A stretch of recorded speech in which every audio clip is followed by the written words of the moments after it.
Mulai ya. Assalamualaikum warahmatullahi wabarakatuh. Waalaikumsalam warahmatullahi wabarakatuh. Baik, mahasiswa sekalian, selamat siang. Tadi kan saya sudah kasih kalian materi tentang teori belajar deskriptif dan perspektif.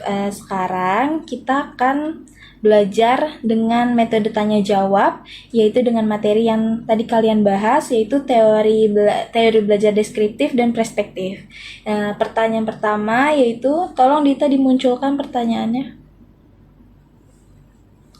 Nah, yang pertama itu ada pertanyaan, apa itu teori deskriptif dan perspektif? Ada yang bisa jawab? Mungkin ada yang berkenan untuk menjawab pertanyaan ini? Ya, Nabila Zahra Aulia, silakan. Bu, saya izin menjawab pertanyaannya, Bu. Ya. Di sini yang saya ketahui tentang teori deskriptif dan perspektif itu ada dua yang menurut para ahli. Yang pertama, menurut Branner, teori pembelajaran adalah perspektif dan teori belajar adalah deskriptif.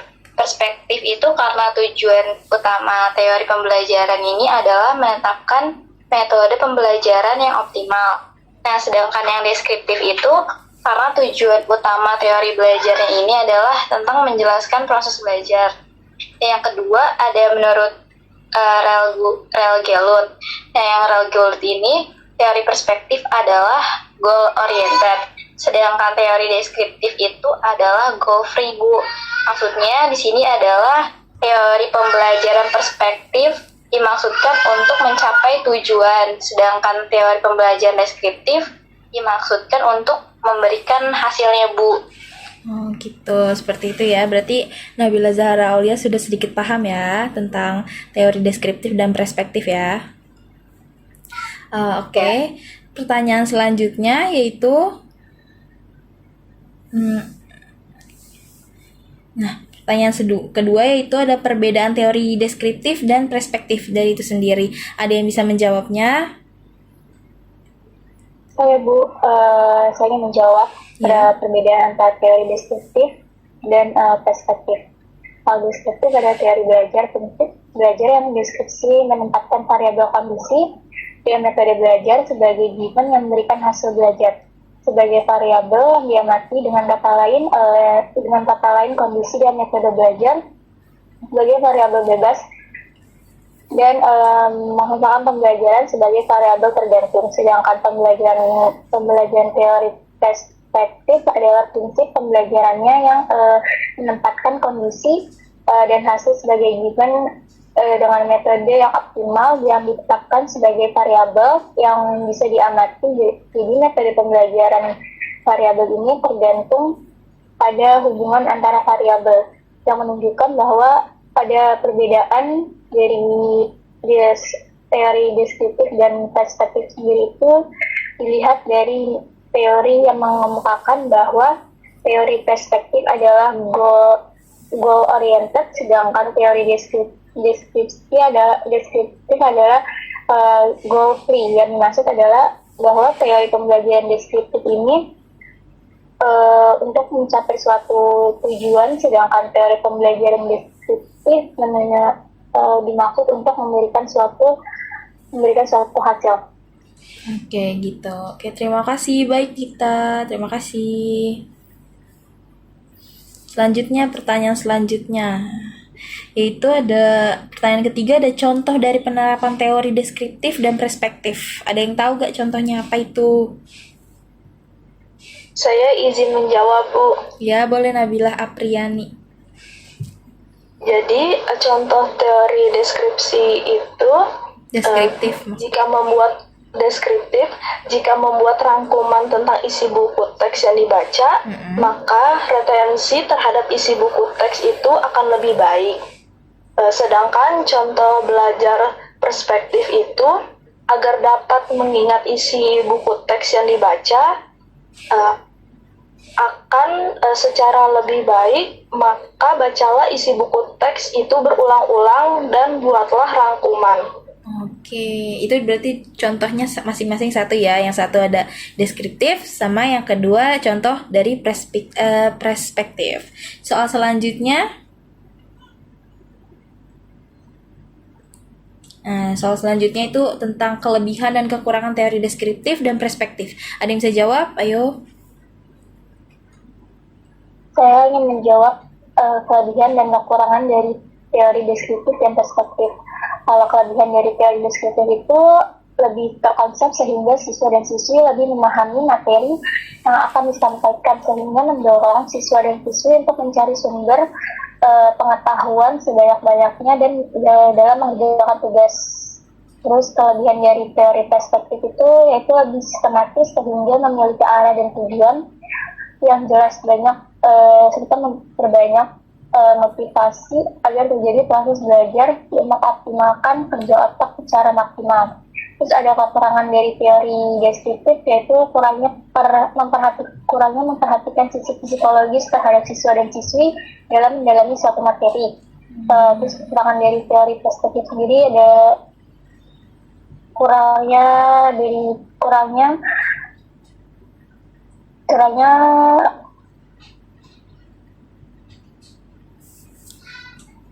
motivasi, membutuhkan waktu cukup lama. Kayak gitu ya. Tadi kelebihan sama kekurangan teori deskriptif, perspektif dia sama-sama mempunyai kelebihan, sama juga mempunyai kekurangan. Oke, soal selanjutnya kita tanya jawab. Oke, yang ada soal kelima ada cara penerapan teori deskriptif dan perspektif. Ada yang bisa jawab? Izin menjawab, Bu. Oke, coba dijawab.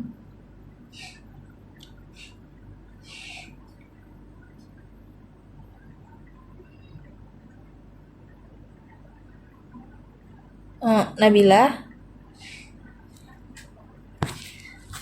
Priani, suaranya nggak ada.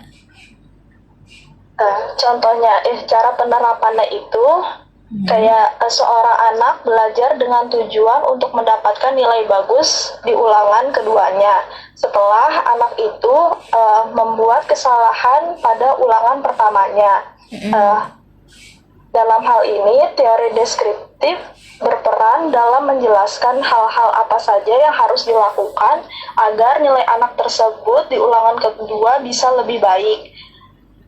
Di antaranya dia harus lebih belajar lebih giat lagi, lebih memahami materi, terus menanyakan kepada guru jika belum mengerti tentang materi yang sudah dijelaskan oleh guru tersebut. Terus penerapan untuk perspektifnya itu seperti seorang guru yang melihat anak didiknya nilai ulangannya tidak memenuhi syarat, maka guru tersebut berusaha untuk memberikan solusi yang tepat untuk siswanya agar mendapatkan nilai yang lebih baik. Yaitu gurunya bisa memberikan motivasi kepada siswanya, mengajak siswanya agar belajar kelompok, memberikan solusi yang menumbuhkan semangat, kepercayaan diri, dan pantang menyerah kepada siswanya. Seperti itu, Bu. Oh gitu ya, cara penerapannya ya. Oke, slide selanjutnya.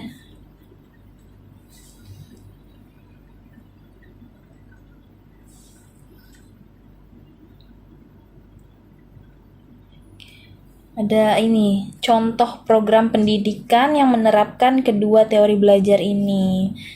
Ada yang bisa jawab atau ditunjuk? Ibu, saya izin menjawab, Bu. Ya, boleh.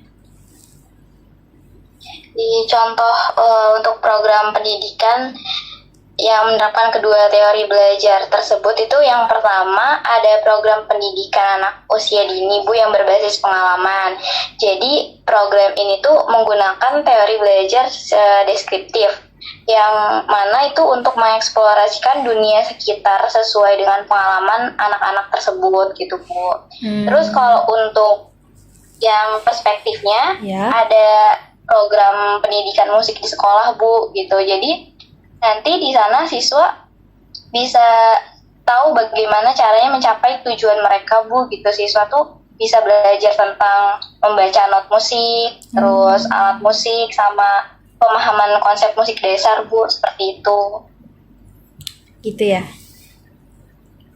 Berarti kedua program ini tuh menggabungkan unsur-unsur kedua teori belajar ya, sehingga kayak siswa dapat menambah pengalaman belajar yang baik dengan kedua pendekatan. Jadi mendapat keuntungan juga ya siswa dengan teori belajar tersebut. Gitu ya. Oke, slide selanjutnya. Apa tujuan utama dari deskriptif dan perspektif? Ada yang bisa jawab? Izin menjawab, Bu. Iya, Deha, silakan. Kayak di perspektif itu tujuannya utamanya yaitu menetapkan metode pembelajaran yang optimal untuk mencapai suatu tujuan. Lalu yang teori deskripsi tujuan utamanya yaitu menjelaskan proses belajar untuk memberikan hasil. Variabel yang diamati adalah hasil belajar sebagai akibat dari interaksi antara metode dan kondisi. Dengan kata lain, teori pembelajaran mengungkapkan hubungan antara kegiatan pembelajaran dengan proses psikologis dalam diri siswa. Sebagai teori mengungkapkan hubungan antara kegiatan siswa dengan proses psikologi dalam diri siswa tersebut. Oke, makasih Dean. Nah, di slide terakhir ini akan ada studi kasus. Studi kasusnya itu saya bacain ya. Seorang guru mengajarkan konsep gravitasi kepada siswa kelas 7. Dia ingin menggunakan teori pembelajaran deskriptif dan perspektif untuk memastikan pemahaman yang mendalam. Nah, deskripsi pendekatan deskriptif yaitu guru tersebut memulai pembelajaran dengan menjelaskan konsep gravitasi secara rinci, termasuk penjelasan tentang hukum gravitasi Newton dan bagaimana gravitasi mempengaruhi benda-benda di bumi. Sedangkan di deskripsi pendekatan perspektif yaitu setelah menjelaskan konsep secara detail, guru menyelipkan diskusi tentang bagaimana konsep gravitasi dipahami dalam konteks sejarah, ilmu pengetahuan. Dia membahas peran Isaac Newton dalam menemukan hukum gravitasi serta dampaknya terhadap perkembangan pemikiran ilmiah. Coba di sini ada yang mungkin bisa menyelesaikan dari contoh studi kasus yang Ibu kasih. Mungkin ada yang bisa bantu menyelesaikan kasus tersebut. Ada yang berminat?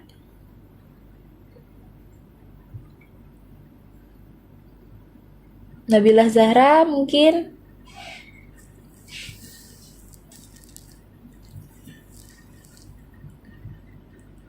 Nabila Apriani atau Adita atau Dehan, ada yang berminat untuk menjawab?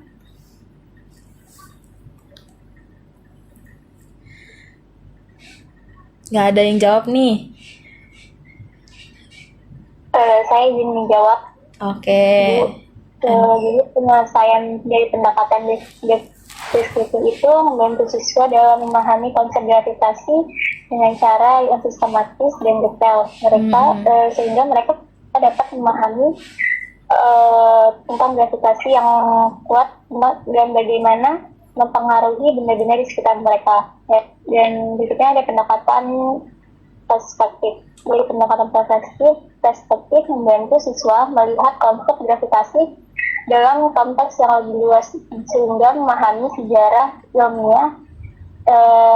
ilmiah di balik penemuan hukum gravitasi Newton dan bagaimana konsep tersebut telah mempengaruhi pemikiran ilmiah dan teknologi saat ini. Dengan menggabungkan kedua metode ini, guru dapat memberikan pemahaman yang komprehensif tentang konsep gravitasi kepada siswanya. Jadi siswa tidak hanya memahami tentang mekanika dasarnya saja baik dalam gravitasi, tetapi juga bisa memahami dampaknya dalam sejarah ilmu, pengetahuan, dalam kehidupan sehari-hari. Oke, terima kasih Dita sudah membantu penyelesaian studi kasusnya. Oke, sekian hari ini pembelajaran tanya jawab tentang teori belajar deskriptif dan perspektif. Ya, mungkin ini kurang, tapi seenggaknya kalian ada yang kecantol dikit lah ilmunya gitu kan. Sama-sama kita saling belajar tentang teori deskriptif dan perspektif. Terima kasih untuk kalian semua untuk hari ini. Saya akhiri Google Meet hari ini. Wassalamualaikum warahmatullahi wabarakatuh. Waalaikumsalam warahmatullahi wabarakatuh. Terima kasih. Terima kasih.